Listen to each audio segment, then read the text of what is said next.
नमस्कार दोस्तों, स्वागत है आपका इंडिया अपडेट में। और आज के अपने इस वीडियो में हम आपको इस बात की जानकारी देंगे कि कोविशील्ड और कोवैक्सीन इन दोनों में ही किस प्रकार का अंतर है और ये दोनों ही वैक्सीन अलग अलग तरीके से किस प्रकार हमारे शरीर में असर दिखाती हैं या काम करती हैं।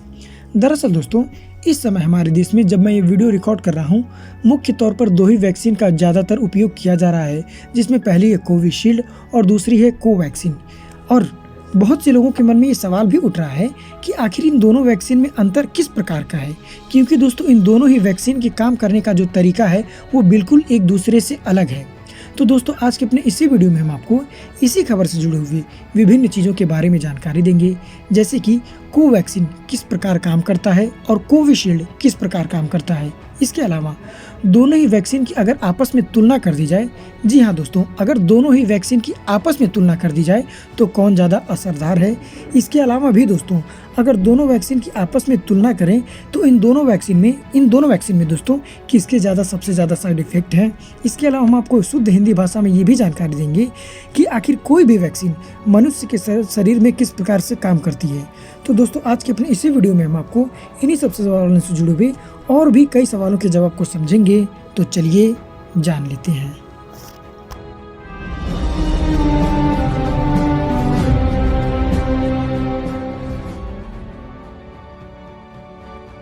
दोस्तों, कोवैक्सीन और कोविशील्ड इन दोनों ही वैक्सीन में क्या क्या अंतर है, इस बात को जानने से पहले सबसे पहले हम ये जानेंगे कि आखिर वैक्सीन वास्तव में होता क्या है। दरअसल दोस्तों, हमारे देश में बहुत से लोग अभी भी ये नहीं जानते हैं कि आखिर वैक्सीन का मतलब होता क्या है और ये किस तरह से काम करता है। और लोगों को लगता है कि वैक्सीन में पानी भरकर उसमें दवाई मिलाकर दे दी जाती है और बीमारी का रोकथाम हो जाता है, पर ऐसा वास्तव में नहीं होता है। जी हाँ दोस्तों, आप विश्वास नहीं मानेंगे, लेकिन हमारे देश में अभी भी बहुत से लोगों को ऐसा लगता है। दोस्तों, लोगों को वैक्सीन के बारे में कई सारे भ्रम हैं। क्या होता है वैक्सीन और ये कैसे काम करता है, इन्हीं सब चीज़ों के बारे में सबसे पहले हम जानेंगे आज के वीडियो में। तो चलिए दोस्तों, मैं आपको बताता हूँ कि आखिर वैक्सीन होता क्या है।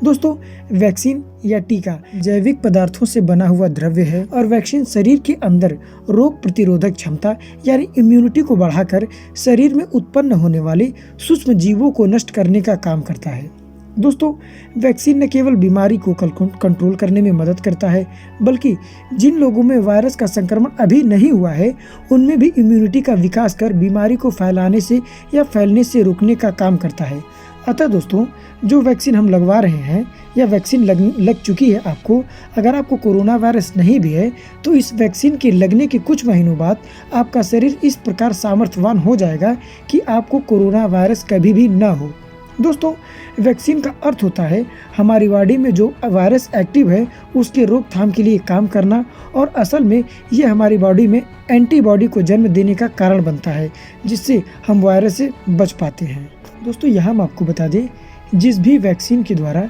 जिस भी वायरस की दवा बनाई जाती है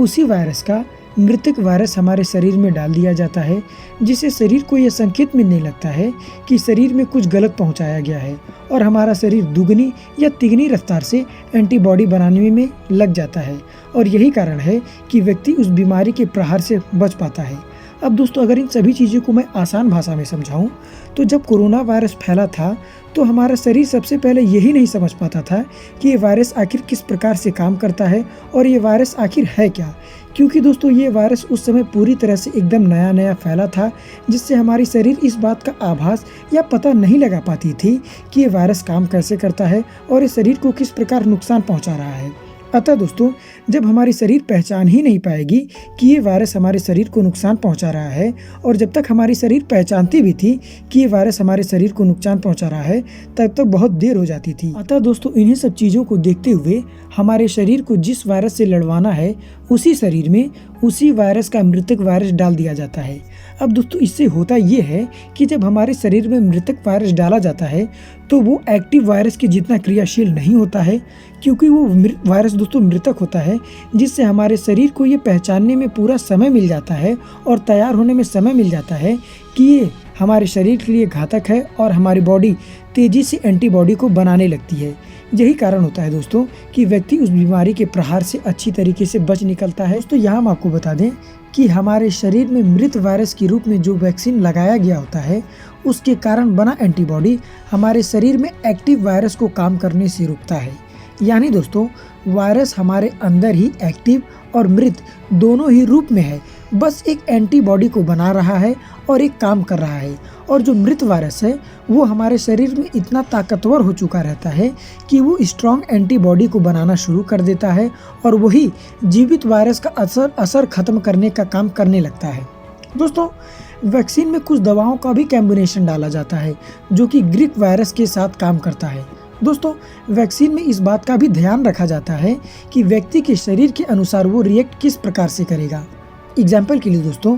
व्यक्ति यदि बुजुर्ग है तो उसकी बॉडी 5 ml तक की वैक्सीन को झेल सकती है, और वह थोड़ा ऊपर है या वो थोड़ा सा जवान है या स्ट्रॉन्ग है तो उसके शरीर में वैक्सीन की थोड़ी मात्रा और डाल दी जाती है। जैसे कि हर व्यक्ति अलग अलग तरीके से रिएक्ट करता है तो वह एलर्जी का कारण बनता है। दोस्तों, वैक्सीन बहुत सारी प्रक्रियाओं और टेस्टिंग से गुजरता है, उसके बाद कहीं जाकर एक वैक्सीन सक्सेस हो पाता है। अतः दोस्तों, नवजात बच्चों से लेकर बूढ़ों तक सबके शरीर में अलग अलग तरह से वैक्सीन काम करता है, और जब तक ये ठीक से काम नहीं करता तब तक कोई भी वैक्सीन बाजार में नहीं आ पाती। और वैक्सीन को बाजार में आने के लिए भी कई प्रक्रियाओं से गुजरना पड़ता है और कई सारे सर्टिफिकेट को भी लेने होते हैं, तब जाकर कोई वैक्सीन किसी भी मार्केट में उतर पाती है। दोस्तों, अभी तक मैंने आपको जो भी बताया ये केवल ऊपर मोटे तौर पर आसान भाषा में मैंने आपको बताया है। दोस्तों, वैक्सीन बनाने में विभिन्न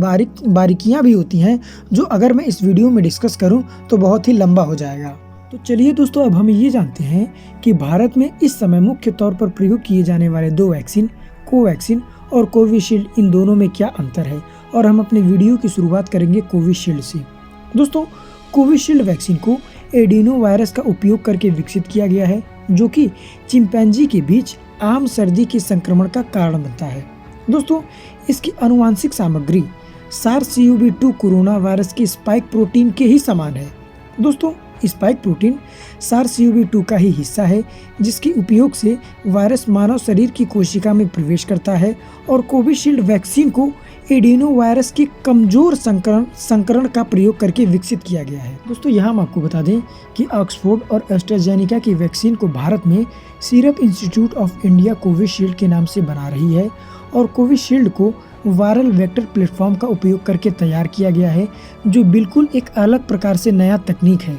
दोस्तों, जैसा कि मैंने आपको बताया कि कोविशील्ड को चिंपैंजी में पाए जाने वाले आम सर्दी के संक्रमण के एडिनो वायरस का इस्तेमाल करके बनाया गया है, और एडिनो वायरस की आनुवांशिक सामग्री SARS-CoV-2 कोरोना वायरस के स्पाइक प्रोटीन के ही तरह है। दोस्तों, स्पाइक प्रोटीन के जरिए वायरस शरीर की कोशिका में प्रवेश करता है, और कोविशील्ड वैक्सीन शरीर में प्रतिरक्षा प्रणाली को कोरोना संक्रमण से बचाने के लिए प्रतिरोधक तंत्र बनाने में मदद करता है, और कोविशील्ड को इबोला वायरस से लड़ने वाले वैक्सीन की तरह ही बनाया गया है। अब दोस्तों, अगर इन सभी चीज़ों को मैं आपको आसान भाषा में समझाऊं कि कोविशील्ड वैक्सीन काम कैसे करती है, तो जब किसी मरीज को वैक्सीन की 1 डोज मिलती है तो यह प्रतिरक्षा प्रणाली को एंटीबॉडी का उत्पादन शुरू करने और किसी भी कोरोना वायरस संक्रमण पर अटैक करने के लिए तैयार करना शुरू कर देता है। दोस्तों, अगर बात करें इस वैक्सीन की प्रभावकारिता यानी इफेक्टिवनेस की, तो कोविशील्ड की कुल प्रभावकारिता 70% है। हालांकि यह 90% से भी अधिक हो सकता है जब 1 महीने के बाद दोनों डोज उस व्यक्ति को दे दी जाए, और सामान्यतः 82 या 81% के आसपास इसकी प्रभावकारिता आती रहती है। वहीं दोस्तों, अगर हम बात करें इस वैक्सीन की स्टोरेज फैसिलिटी की, तो इस वैक्सीन को 2 से 8 डिग्री सेल्सियस के तापमान पर स्टोर करके सुरक्षित रखा जा सकता है, जो अपने आप में एक अच्छी बात है। वहीं दोस्तों, अगर हम बात करें इस वैक्सीन की कीमत की, तो सीरम इंस्टीट्यूट का ये वैक्सीन राज्यों को पर डोज 400 रुपये और निजी अस्पतालों को पर डोज 600 रुपये में मिलेगी, जबकि केंद्र सरकार को ये 150 रुपये मात्र में मिलेगी। हालांकि दोस्तों, अगर आप इस वैक्सीन को किसी भी सरकारी अस्पताल में लगवाएंगे तो भारत सरकार की तरफ से ये आपको बिल्कुल मुफ्त में लगाई जाएगी, जबकि अगर आप भारत में किसी प्राइवेट हॉस्पिटल में इस वैक्सीन को अपने शरीर में इंजेक्ट करवाएंगे तो इसके लिए आपसे 250 रुपये चार्ज किया जाएगा। वहीं दोस्तों, अगर हम बात करें कोवैक्सीन की, तो इस वैक्सीन को Indian council of medical research और भारत बायोटेक कंपनी ने मिलकर बनाया है, और इसी वजह से इस वैक्सीन को स्वदेशी वैक्सीन का टैग मिला हुआ है।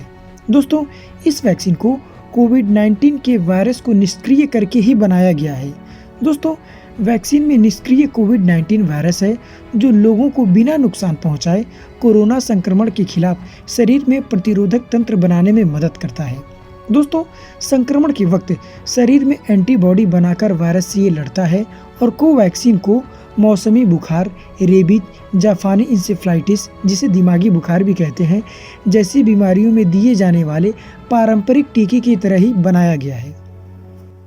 अब दोस्तों, अगर इन सभी चीज़ों को एक लाइन व आसान भाषा में समझा जाए तो कोवैक्सीन को मृत कोरोना वायरस यानी डेड कोरोना वायरस का ही उपयोग करके बनाया गया है, जिसे चिकित्सा की भाषा में निष्क्रिय टीका कहा जाता है। दोस्तों, निष्क्रिय अवस्था के तहत वायरस इंजेक्शन लगाने के बाद किसी व्यक्ति के शरीर के अंदर लोगों को संक्रमित करने या उसकी नकल करने में सक्षम नहीं है, लेकिन वैक्सीन का एक शॉट प्रतिरक्षा प्रणाली को दोस्तों वैक्सीन का एक शॉट हमारे शरीर के अंदर की जो प्रतिरक्षा प्रणाली है उसको वास्तविक वायरस को पहचानने के लिए पूरी तरह से तैयार कर देता है और संक्रमण होने से उससे रोकता है या उससे लड़ता है। अतः दोस्तों, जब हमारे शरीर में इस डेड कोरोना वायरस को इस वैक्सीन के रूप में डाल दिया जाता है तो हमारा शरीर इस डेड वायरस के तहत ही नए कोरोना वायरस या जीवित कोरोना वायरस से लड़ने के लिए पूरी तरह से तैयार हो चुका रहता है। वहीं दोस्तों, अगर हम बात करें भारत में बने इस वैक्सीन की इफेक्टिवनेस की तो इसकी प्रभावकारिता 78 से 80% के आसपास आंकी गई है। वहीं दोस्तों, अगर बात करें इसकी भी स्टोरेज की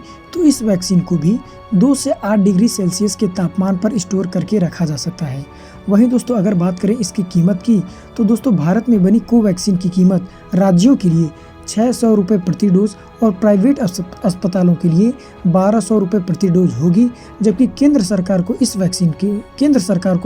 के लिए मात्र 150 रुपये प्रति डोज देना पड़ता है। लेकिन दोस्तों, हमारे लिए खास बात यह है कि भारत सरकार की तरफ से चाहे कोवैक्सीन हो या कोविशील्ड हो, अगर उससे आप प्राइवेट हॉस्पिटल में लेंगे तो आपको 150 रुपये पड़ेगा, जबकि अगर आप सरकारी हॉस्पिटल में इन दोनों में से कोई भी वैक्सीन लेंगे तो आपको ये वैक्सीन बिल्कुल मुफ्त में लगाई जाएगी। दोस्तों, यहाँ हम आपको एक बार फिर से बता दें कि वैज्ञानिकों का मानना है कि दोनों ही वैक्सीन कोरोना वायरस से लड़ने में पूरी तरह से प्रभावी और सुरक्षित भी हैं और ट्रायल के नतीजों के आधार पर कोविशील्ड वैक्सीन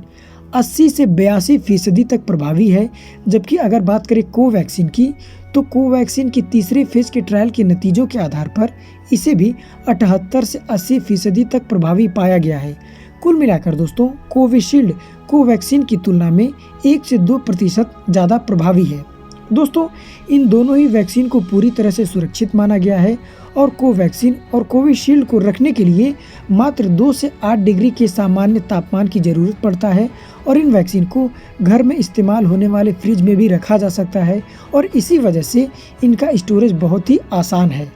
अब दोस्तों, अगर हम बात करें इन दोनों ही वैक्सीन के साइड इफ़ेक्ट की तो वैसे तो इन दोनों ही वैक्सीन के कोई भी बहुत बड़े साइड इफ़ेक्ट नहीं है जिससे लोगों को किसी भी बड़ी समस्या का सामना करना पड़े। लेकिन दोस्तों, फिर भी अगर हम इन दोनों वैक्सीन की आपस में तुलना कर दें कि कौन ज़्यादा साइड इफ़ेक्ट को पैदा कर रही है तो अभी तक दोस्तों मेरी जानकारी के अनुसार जहाँ तक मैंने पढ़ा है,